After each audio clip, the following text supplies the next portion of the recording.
Assalamu alaikum everyone. So I hope all of you are doing great. KPPSC Khyber Pakhtunkhwa Public Service Commission ने finally after good 3 years they've announced 2022 में last time KPPMS हुआ था.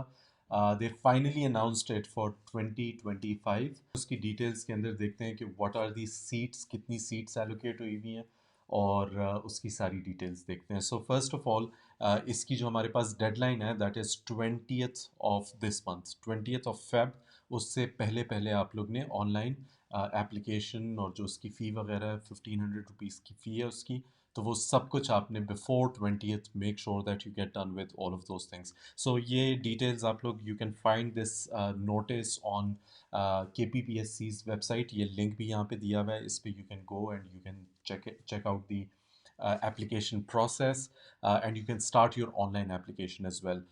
फिर इसके अंदर हमारे पास दो किस्म की सीट्स हैं. One is for PMS officers की जो सीट्स होती हैं, सो वो हमारे पास 55 PMS ऑफिसर्स की सीट्स हैं, 17th ग्रेड की ऑफ कोर्स. इसकी क्वालिफिकेशन और जो अगली पोस्ट है, इन दोनों की क्वालिफिकेशन में स्लाइटली फ़र्क है और एज लिमिट में भी दोनों में फ़र्क है. यहाँ पे 21 to 30 ईयर्स एज है और जो दूसरी हमारे पास जॉब है जो कि assistant excise and taxation officer, तो उन सीट्स के लिए 21 to 32 ईयर्स की एज है. बाकी पे स्केल मेल फीमेल, सो ये उन सीट्स का एक ब्रीफ ओवरव्यू है कि ये किस तरह से अलॉट होंगी. तो ये हमारे पास उसकी डिटेल्स हो जाती हैं. फिर हमारे पास 22 सीट्स जो हैं 55 PMS ऑफिसर्स के लिए थी और 22 सीट्स जो हैं वो assistant excise and taxation officer, उसके लिए ये पोजीशंस हैं. और यहाँ पे क्वालिफिकेशन जो criteria that is slightly different. यहाँ पे वो कहता है कि भाई सेकंड डिग्री होना चाहिए, उसके बगैर गुजारा नहीं है. ऑन दी अदर हैंड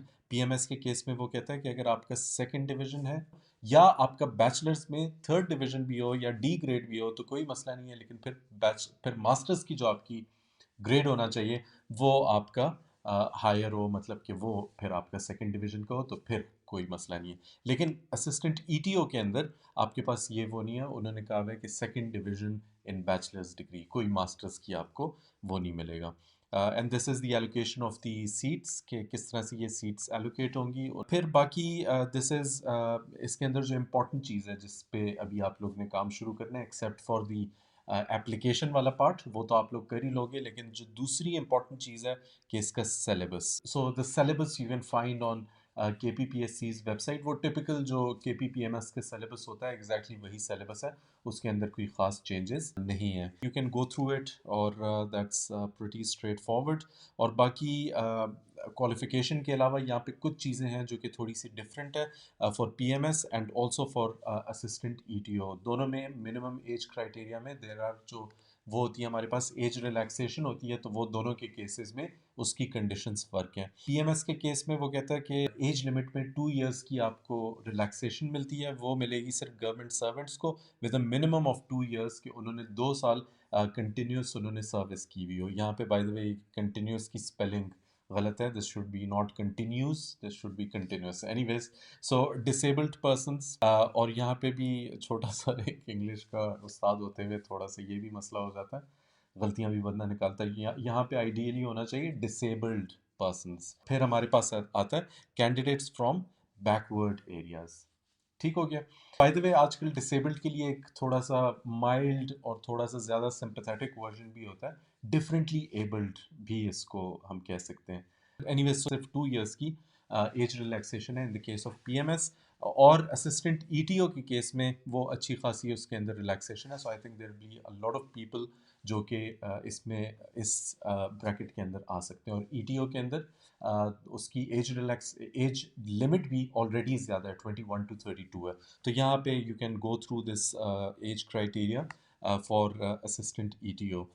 इसमें गवर्नमेंट सर्वेंट्स के लिए, माइनॉरिटीज़ के लिए और हर तरह की और अच्छी खासी बड़ी बड़ी एज रिलैक्सेशन है. So this is what it is. और बाकी इन दोनों में अगर आपने अप्लाई करना है, so I think it says के आपने अलग अलग से दोनों के लिए करना होगा, right. So you have to, if you are interested in applying for both the position, so you have to apply for both of them separately, right.